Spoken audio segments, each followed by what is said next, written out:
Hello, welcome to Dungeon Mastering is Easy. This is the show where we show you that anyone could be a dungeon master. Hello, my name is Vahid. I am the host of the show. But look, who we've got with us back for a second time. We have Gnome Anne with us. Hi, Gnome. How you doing? I'm so well, better than ever. Gnome is a creative force of nature. If you're a TTRPG nerd, and check out either Twitch, YouTube, Instagram, or TikTok, you're very likely to already met Gnome through those platforms.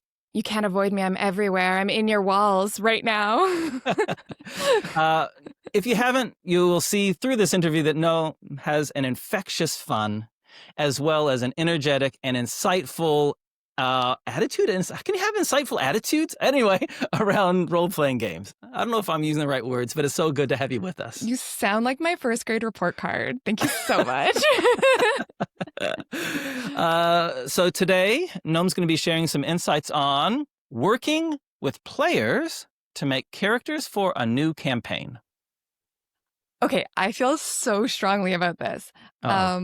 Yay! Good. Okay. I think one of the big shortcomings of like the dominant D&D play culture as mismatched with expectations is often people want to tell these compelling, beautiful stories, these epic tales, and yet we still kind of often do character creation as though we're running a dungeon crawler. Right? And I think that's great if you're running a dungeon crawler and that's all you want. But if you're trying to tell like an epic fantasy tale, there's a lot more that goes into creating character, like almost how you would create them for a novel or something. Like the narrative stakes matter more than the mechanical ones. And so That's a soundbite already there. Narrative stakes. Can you repeat it? What did you say? You said narrative stakes are more important. The narrative stakes matter more than the mechanical one if your priority is to tell an epic story. Thank you. That's brilliant. I interrupted you. Please continue. I'm sorry. I just wanted to capture that. As I will. So I kind of broke this into 3 ways that we can root these characters in this story. So that it's not just like, Joe Bob who happens to be there when an epic tale happens, but it's like this story is about Joe Bob, right? And the first one is, and I think this is something that's always done together. I think all character creation should be done with everyone at the table. I think it's super fun. Often I think it's the funnest part of the game, is rooting the characters in the world. So one thing I always do is I'm like, you invent your hometown. I think that's one of the funnest ways to include players in world building. And then I will 100% find an excuse to go to their hometown. And that's always fun. But also, like, if I know that we're going to Barovia or whatever, I want to know, what is your relationship to this place? What is an institution that exists here that you have really strong feelings about, for better or for worse? What are some people who have been here or who have lived here that you have intense relationships with, for better or for worse? And I say, like, big swings only. I don't care about someone who you're a second cousin acquaintance with. I care about someone who was your first love who scorned you. I want to know about the person who was resulted in you being exiled from the city, who saved you from death, and you fled as a coward instead of ever returning the favor.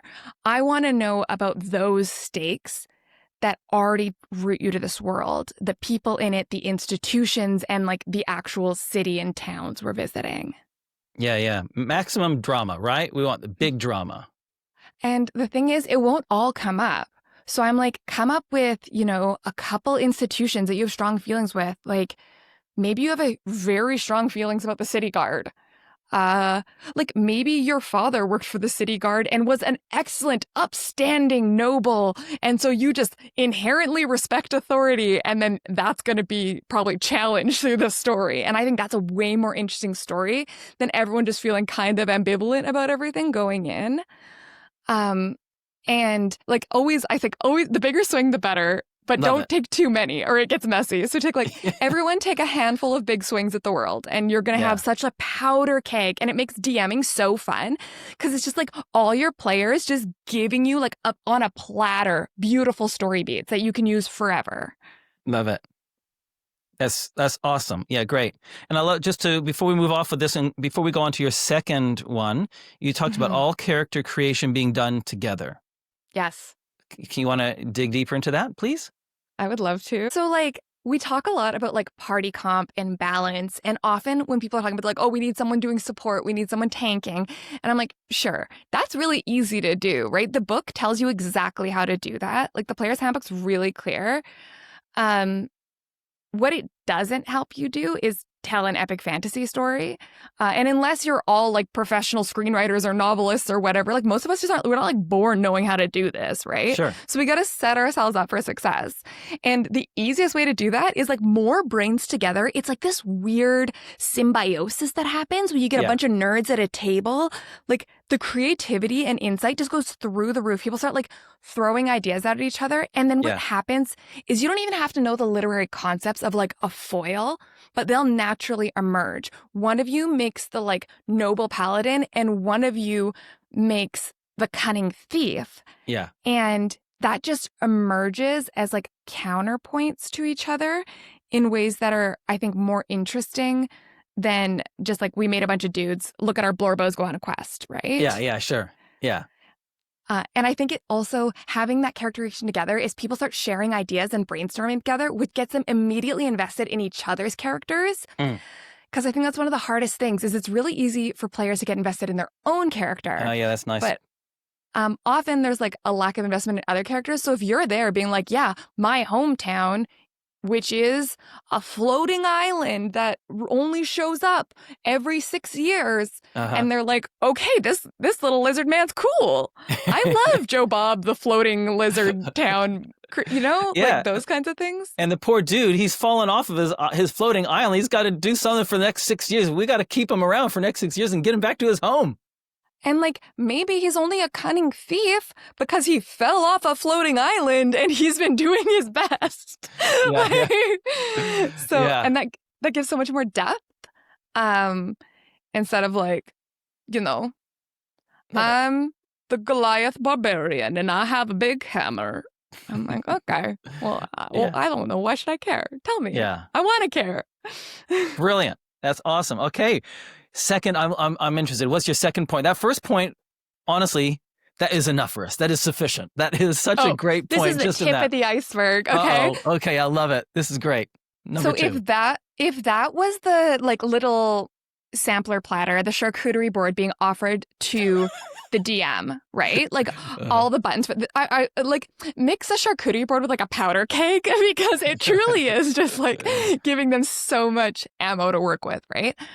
The second thing is across the table, which is I always spend time finding a link between every character and every other player character. So it might be that they know each other, but it might not be. It might be that one of them was exiled from a town that the other one is a noble in. It might be, that they have like this issue that binds them. Something that creates points of cohesion and also tension within a party. And I think it's always good to have actually at least one pre-existing relationship between one character and another character. I don't think they all have to know each other, but they should all be connected in some way because that just makes it. And like, hey, new DMs out there, one of the hardest things is when your party just like doesn't have a reason to be traveling together and you're trying to be the one like herding the cats, and that's a bummer. So let's get it out of the way. Let's not do that at all. Let's start with them already having a reason for being together. Yes. I agree. Yeah. And that just makes it easier on the DM. I also think it makes it way more fun to role play in. It really encourages people to like get into it, to have some connection to the other people. Even if it's like, I've done things where it's like you have one secret you're keeping from everyone else that they write down at the beginning, or just like something like that to have some fun with some interpersonal stakes. Yeah. Like, what's something you both hate? And just like whatever you want to do. I think there are 1,000 ways to do it depending on the tone of the game you want to run. but, something you have in common, someone you both love, something that has bound you together for life, even if that's not what you want. Yeah. Brilliant. One of the I love the idea of having a link between the characters, that each character has something that links them to each other character, that at least one of them, at least two of them previously know each other. You don't have to have all of them knowing, but there's some common connections between them. That's great. One of the Pro DM campaigns that I run, I just say at the beginning, you guys are a team of mercenaries. That's what you are. Yeah. We're not that is an easy way to get it out of the way of just being like, you're together. That's what you're doing. Okay. And this is your first job. Okay. So that's the setting. That's where we're starting from. But then after that, okay, some of you might have been part of this mercenary troop for 6 months. Some of you might have just joined yesterday. Let's figure that out next. Right. So, okay. We have a reason that you're all together and that you're starting on this adventure, but then those connections, we still haven't figured those out yet. So let's do that. I also like sometimes making connections that the story will actually unfold. Like, yes, exactly. You realize you have matching tattoos that you don't remember getting. Yeah. Awesome. Or something like that. Just like, yeah. I don't know. We'll come up with it. Like, I trust us to come up with stuff. We're just really setting ourselves up to tell a really fun story together without anyone having to have a whole novel in their head, right? Yeah. And players love it when these things from point one that you made about the big swings with Max and drama, and also the links between characters love it when those things come into the story. Yeah.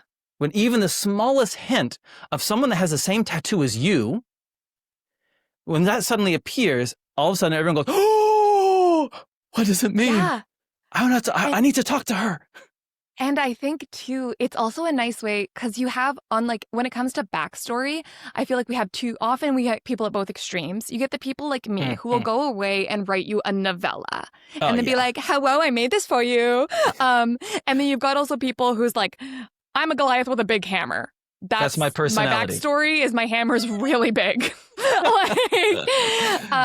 This way kind of brings us into the middle where, you can still go write fanfic about your own character. No one's going to stop you. Don't try and stop me. But we have this kind of like, it's not so much a pre-written story, but little story elements that are going to come out in this story. I don't want your most interesting story to have happened before we met. I want it to be set up to happen after we meet. Yeah, so give me all the little bits, the building blocks that we'll build the story together. Yeah. Before we get on to your third point, I just wanted to talk about that spectrum between my personality is that I have a hammer and that I like to hit things, right? Yeah. I mean, I've played Dungeons & Dragons a long time, and I've played that character, right? I've literally played a character who is just a halfling with a really big ass. And that was his whole personality. Was just like his ass so big. That was it.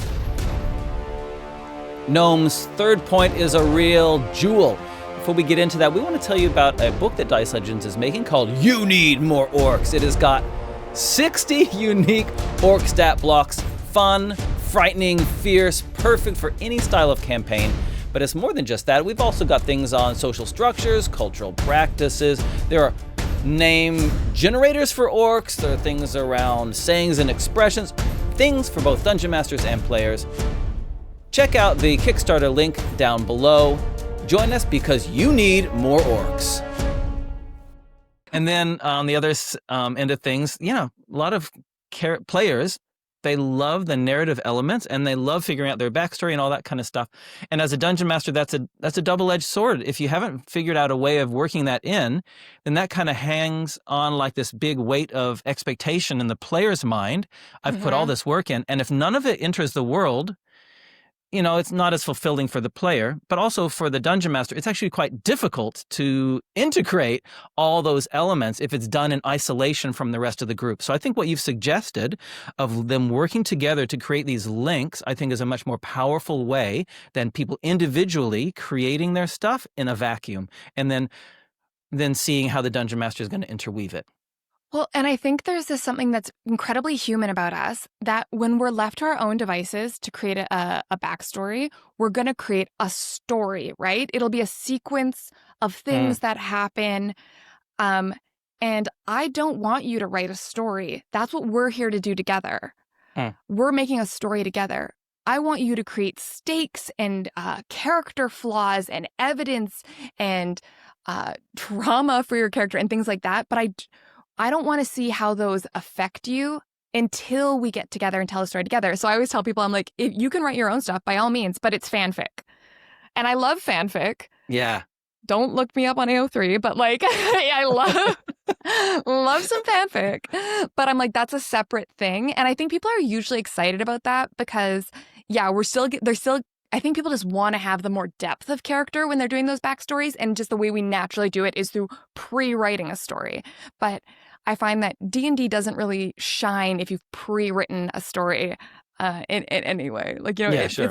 it's like the players doing the railroading almost. Where I'm like, sure. Yeah. Yeah. I'm like, no, we together. Love it. Brilliant. That second point was awesome. The link between characters. All right. We're ready for number 3. Okay. This is by far the most abstract and complex one.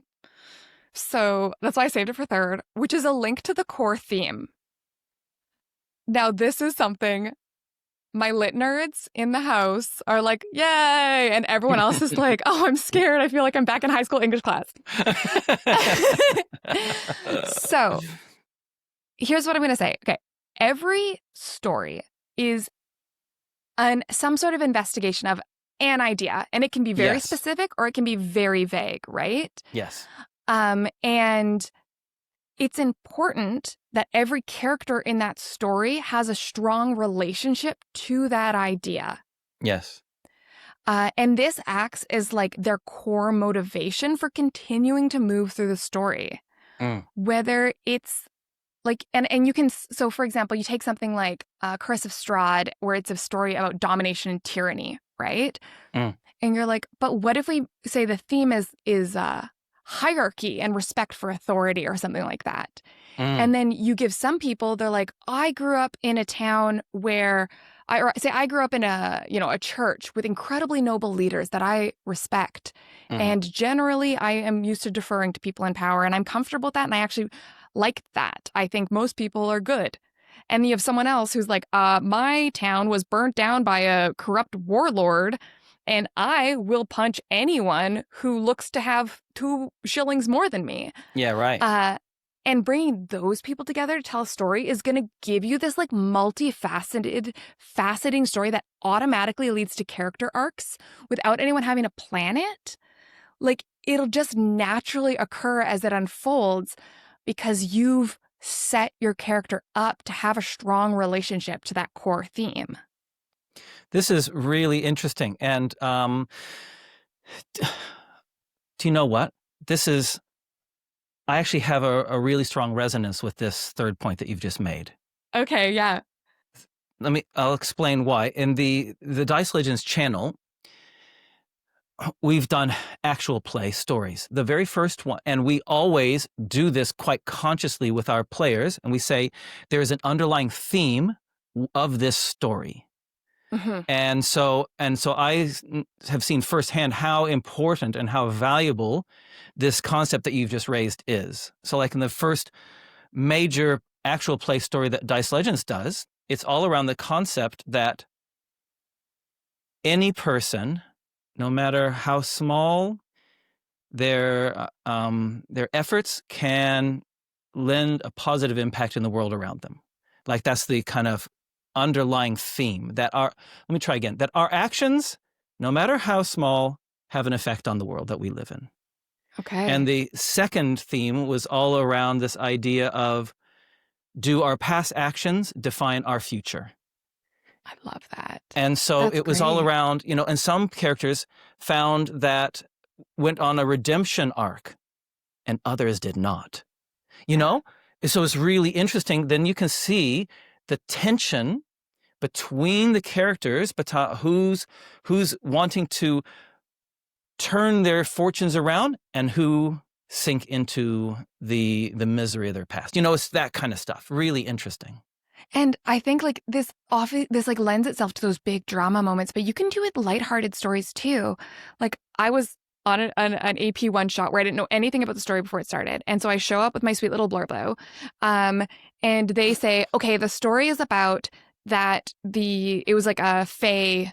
I was like half fae. All of the adventures were secretly half fae, but in this world we don't like the fae.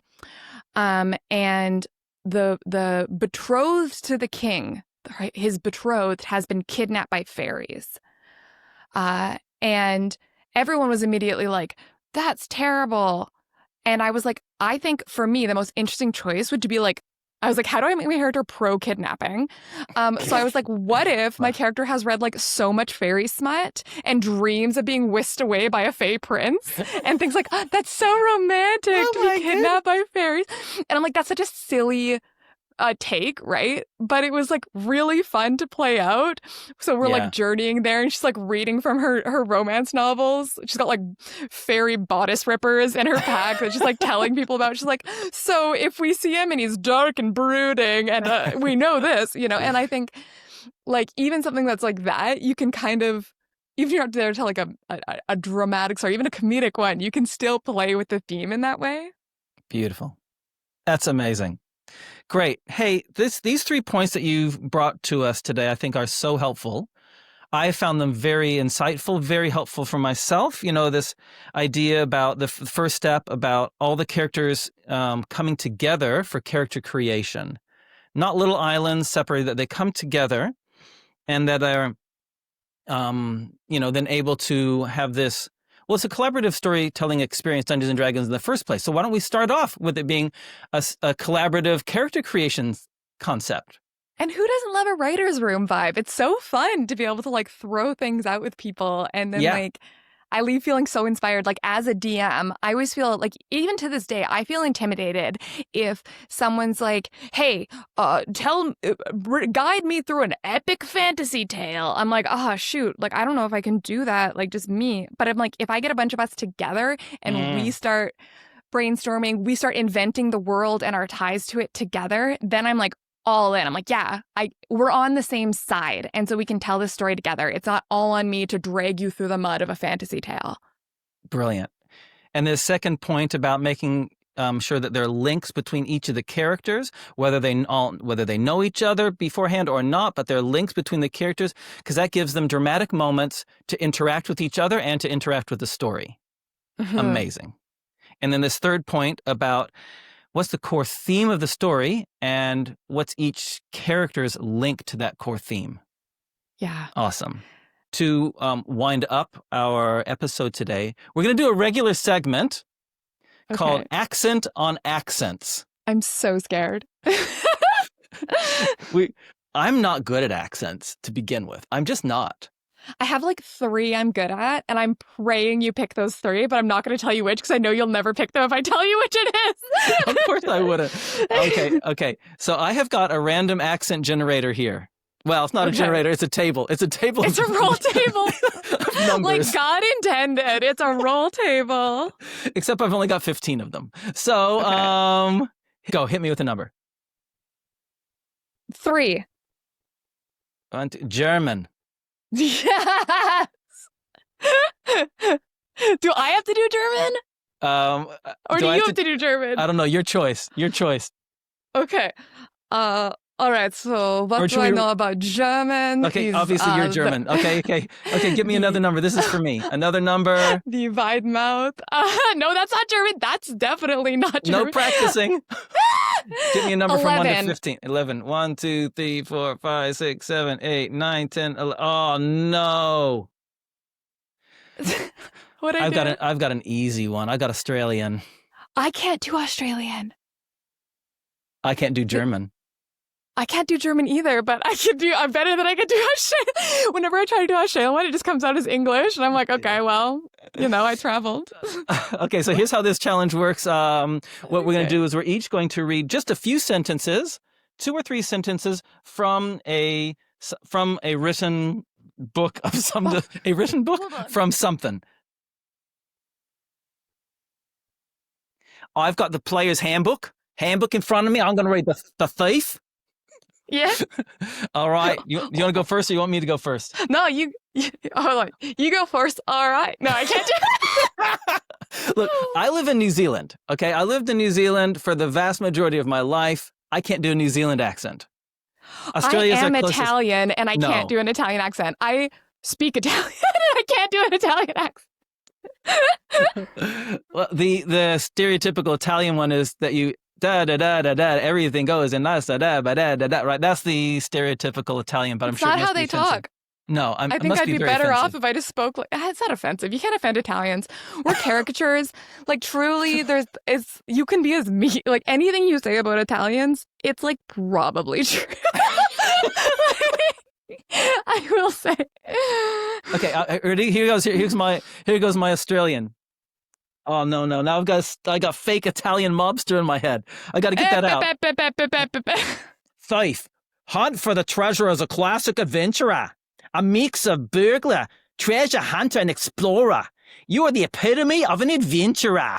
In addition to improving your agility and stealth, you gain abilities useful for delving into ruins and getting maximum benefit from magic items you find there. What regional accent was that? That's common Australia. That's just like a straight down the line Australian accent. Sorry, Australians. Please forgive me. Sorry, Australia. That was actually, okay, and here's my trick for anyone like me who can't do accents worth shit. In D&D, it's fantasy. It's fantasy. So who cares? Actually, my dwarves just talk like, so the German, it's V instead of W. Warlocks quest for knowledge that lies hidden in the fabric of the multiverse. They often begin their search for magical powers by delving into tomes of forbidden lore. Very good. And that's not German, that's fantasy warlock language, which is different. So different. And therefore it's okay. Yeah, exactly. Yeah. Hey, that was super fun. Thank you so much, Gnome. A lot of fun. Can you tell people how they can find you? On the internet, just if you click your heels together 3 times, I'll appear Gnome_Anne or Anne the Gnome on honestly every platform. I need to touch grass. Wherever you are, I'm there too. I'll put the links for the Twitch, Instagram, YouTube, and TikTok in the video / podcast. Hey, and if you want to hit me up on Blue Sky and Threads, I got time. Man, there's just too many. That's what I'm saying. And you know where you should follow me is Ko-fi and Patreon. Because then you benefit from it. Yeah, man. Exactly. Which is a perfect segue to if you want to support Dice Legenz. Wow, that was a gift. That was a gift. Thank you, Gnome. Hey, if you want to support Dice Legenz, our channel, please head over to our Patreon page. It's easy, patreon.com/Dice Legenz. You can just follow us for free. Or if you really want to support us, we got 3 simple tiers of ways that you can support us. And in exchange, we'll give you exclusive, additional content. We really appreciate everything our patrons have done for us over the years. Thanks, guys. Hey, Gnome, this has been a lot of fun. Thank you so much for hanging out with us today. Thank you for having me. It's wonderful to see all the new Patreons that have popped in over the last couple of weeks. If you want to see your name in these credits as well, hit us up.